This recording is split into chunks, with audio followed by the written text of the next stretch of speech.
The illusion of permanence, what history's greatest collapses teach us about wealth. Intro's slow, dramatic, and deeply captivating tone. Every empire swears its currency is safe, every government insists its promises will last forever, and every single time, without fail, history proves them wrong.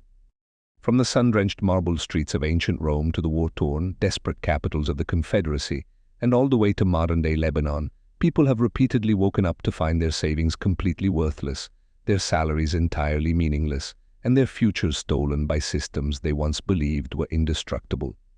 We must confront this brutal and uncomfortable truth. Financial collapse is not a historical anomaly. It is not some rare black swan event that only happens to poorly managed distant nations. Collapse is the historical rule, stability is the exception. The real question we must ask ourselves isn't whether our current financial systems will fail, it is how we will protect ourselves and our families when they inevitably do. The illusion of permanence is the single most dangerous financial mistake any individual can make.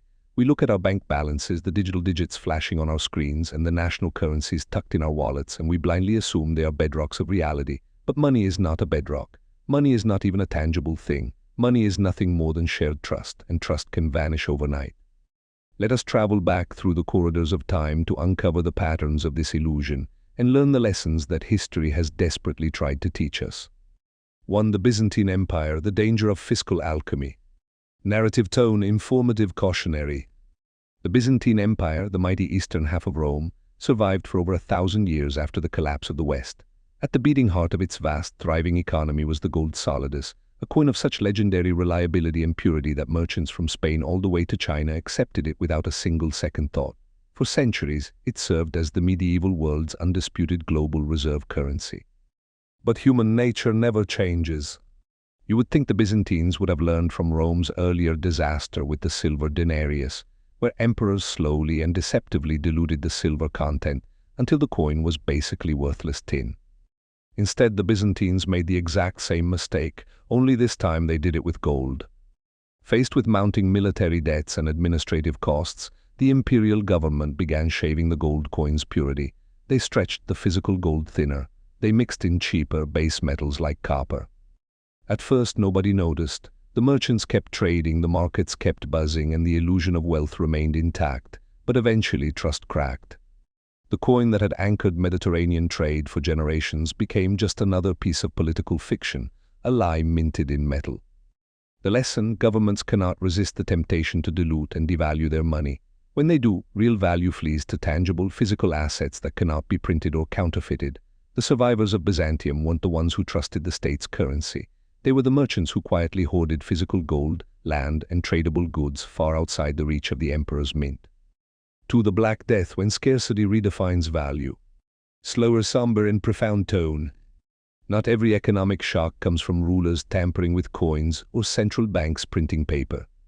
Sometimes crisis strikes out of nowhere, delivered by the silent hand of nature. In the mid-14th century, the Black Death swept across Europe, wiping out nearly half of the continent's population in a matter of years. Cities emptied, entire villages vanished, and global trade routes collapsed. Yet the economic aftermath of this tragedy was far more complex and unexpected than simple ruin. When half the labor force disappeared, the dynamic of supply and demand shifted overnight. Human labor, the simple ability to work, became incredibly precious. The survivors suddenly possessed immense, unprecedented leverage. They demanded higher wages and better living conditions, refusing to work for the pittance their ancestors had accepted. On the flip side, food and land, which had once been scarce and highly prized, became abundant relative to the surviving population. Families who possessed physical liquidity, whether in silver, durable goods, or the simple capacity to perform manual work, found themselves in an unprecedented buyer's market. If this sounds uncomfortably familiar, it should. During the COVID-19 pandemic, we witnessed a modern digital rhyme of this exact history. Global supply chains shattered, governments printed trillions of dollars to keep a frozen system afloat, and a massive wave of inflation and wage reassessment washed over the globe. History does not repeat itself, but it certainly rhymes. 3. Renaissance Florence, the too big to fail myth. Emphatic and questioning tone. By the 1340s, the city of Florence was the undisputed financial capital of Europe, dominated by colossal banking dynasties like the Bardi and Peruzzi. These institutions were economic giants, extending massive fortunes to European monarchs, financing entire kingdoms, and controlling international trade. Their biggest and most dangerous gamble, funding King Edward III of England's incredibly expensive, protracted wars against France. When King Edward defaulted on his massive debts, the Florentine banking system did not just bend, it shattered like glass. Depositors were completely wiped out, credit froze, trade ground to a halt, and Florence was plunged into a deep, agonizing economic ruin. The ordinary citizens who had trusted these mighty, prestigious dynasties learned a lesson we still refuse to fully absorb today. The concept of too big to fail is a lie as old as finance itself. Financial institutions exist to generate profit, not to guarantee your survival. When they collapse under the weight of their own greed and bad bets, they will gladly drag your life savings down into the abyss with them. This exact domino effect repeated in 2008 with Lehman Brothers and the global subprime mortgage crisis, and we saw it again in 2019 when the banking sector of Lebanon collapsed, locking citizens out of their own accounts. For the American Civil War, the war of the printing presses. Slightly faster tempo, tense and dynamic tone. Behind the blood-soaked battlefields of the American Civil War, a silent, devastating financial war was being waged in the halls of government. Both the Union and the Confederacy quickly realized that sustaining a conflict on this industrial scale required immense wealth they simply did not have. Their solution: print it. In the North, the Union issued greenbacks, paper currency backed not by gold or silver, but by the sheer promise and authority of the United States government. Inflation quickly eroded their purchasing power, and public trust wavered with every battlefield defeat. But in the South, the Confederacy, desperate for resources and cut off from international trade, printed graybacks in staggering, unregulated quantities. By 1865, Confederate inflation skyrocketed by thousands of %. Salaries became entirely meaningless before they could even be spent. Families had to carry wheelbarrows of paper bills just to purchase a single loaf of bread or a pound of butter. When the war finally ended, Confederate currency wasn't just weak, it was dead. It was literally used as wallpaper. The lesson: your own country, regardless of how powerful it seems, is not immune to currency collapse. When it happens, survival does not come from the paper in your wallet or the numbers in your digital checking account. It comes from holding tangible, real-world assets, food, fuel, land, and gold, that the system cannot inflate away with the press of a button. 5. Revolutionary France, the fire of the assignats. Dramatic and cautionary tone. In the 1790s, French revolutionaries overthrew the monarchy, executed the king, and seized vast tracts of church lands. To fund their glorious new republic and finance their wars against neighboring monarchies, they issued a new paper currency called the assignat, which was supposedly backed by the physical value of this confiscated land. But instead of maintaining strict fiscal discipline, the revolutionary government printed them with reckless, desperate abandon. Each new batch printed diluted the value of the last, sparking a hyperinflationary spiral of terrifying proportions. Wages remained stagnant while the prices of basic goods skyrocketed. Farmers refused to accept the paper assignats, demanding physical silver or real goods instead. Bread riots returned to the streets of Paris as the economy disintegrated into chaos. The ultimate winners of the French Revolution were not the patriotic citizens who held onto the government's revolutionary paper. The winners were those who held physical food, gold, and land. The lesson: noble promises and ideological declarations are only worth what others are willing to accept in exchange. When public trust snaps, paper savings do not just shrink, they completely evaporate.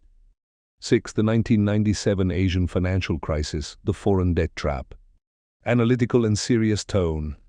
Let us fast forward 2 centuries to modern Asia. In 1997, a speculative attack on the Thai baht triggered a terrifying financial contagion that swept across the globe. Thailand had borrowed heavily in US dollars, confident that its currency pegged to the dollar would protect them. But when the economic pressure grew too immense and the peg broke, their foreign-denominated debts doubled overnight. Investors panicked, fleeing the entire East Asian region. Currencies across Indonesia, Malaysia, and South Korea collapsed in a brutal, unstoppable chain reaction.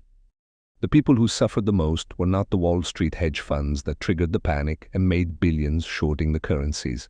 It was the ordinary, hardworking citizens whose lifelong savings vanished, whose mortgages doubled, and whose jobs disappeared in a flash of market volatility. The lesson: debt denominated in someone else's currency is an economic death trap. When the storm hits, the creditor rarely drowns. It is almost always the debtor who is dragged under the waves. 7. Modern Lebanon, when the bank doors slam shut. Slow, sobering, and empathetic tone. If you think currency collapses and banking freezes are relics of the distant, black and white past, you only need to look at Lebanon between 2019 and 2021. Citizens woke up one morning to find their bank accounts frozen. ATM withdrawals were severely restricted, and the Lebanese pound lost over 90% of its value in a matter of months. Retirees, doctors, engineers, and middle-class families who had done everything right, who went to school, worked hard, paid taxes, and saved their money, saw their life savings transformed into worthless pocket change. They stood outside locked bank doors, begging for their own money just to buy medicine and groceries. The harsh reality of the modern banking system is this: your money in a bank is not a treasure chest with your name on it. It is a legal loan you have made to an institution, one that can decide in a crisis to stop paying you back. The playbook for financial survival, the ultimate paradox. Powerful, motivating, and solution-oriented tone. A financial collapse is an absolute tragedy for the unprepared, but it is also a massive, unprecedented transfer of wealth for the resilient and the prepared. First, the defense. Always maintain a portion of your wealth completely outside of the traditional banking system. Hold real, tangible, and indestructible assets, precious metals, productive land, real estate, and hard goods. These are assets that no government can print, no bank can freeze, and no crisis can inflate away. Second, the offense. Position yourself with liquidity. When panic forces others to sell their highly valuable assets at fire sale prices, those with liquid cash can step in and buy up the world for pennies on the dollar. The best asset is between your ears. Ultimately, true wealth is not just about what you own, it is about what you can do. The survivors of history's greatest economic collapses were not just those with gold coins buried in their basements. They were the people who could create immediate, undeniable value when the system stopped working. They were the baker who could bake bread, the craftsman who could repair tools, the doctor who could heal, and the merchant who could navigate complex borders. In a crisis, paper money completely loses its meaning, but real production never does. Will you be ready? Every financial crisis in human history is a massive transfer of wealth from the many who trusted blindly to the few who prepared actively. History does not repeat itself, but if you ignore its warnings, it will crush you all the same. If this speech gave you a new perspective on your financial safety, subscribe and share it with those you care about. History has all the answers. I'll just show you where to look. Stay safe, stay vigilant, and stay prepared.